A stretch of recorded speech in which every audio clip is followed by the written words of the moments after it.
అండి, ఇది గోవాలో ఎల్లో హౌస్ వాళ్ళ డైనింగ్ ఏరియా అనమాట. This yellow houses belongs to Taj management అంట.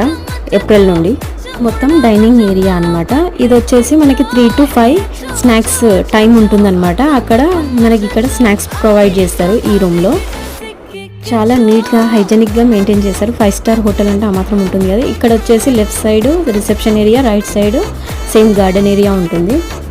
ఇంకా ఇక్కడ వచ్చేసి ఇది బ్రేక్ఫాస్ట్ అనమాట. మార్నింగ్ బ్రేక్ఫాస్ట్ మనకి అన్నీ ప్రొవైడ్ చేస్తారు మనకి.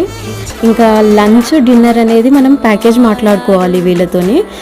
ప్యాకేజ్ మాట్లాడుకొని వస్తే మనకు కొంచెం కన్సెషన్ ఉంటుంది అనమాట. ఇంకా ఫుడ్ అయితే మనం కస్టమైజ్ చేయించుకోవచ్చు అనమాట. ఎక్కువ స్పైసీ కావాలన్నా వద్దనుకున్నా వాళ్ళు మనకు తగ్గట్టు చేసిస్తారనమాట. చాలా బాగా నచ్చింది. మస్తు హైజెనిక్ ఉంటుంది. మనకు అన్ని రకాల ఫుడ్స్ దొరుకుతాయి. ఇంక ఇక్కడ వచ్చేసి మన స్విమ్మింగ్ ఏరియా. ఇది 7.2 feet ఉంది.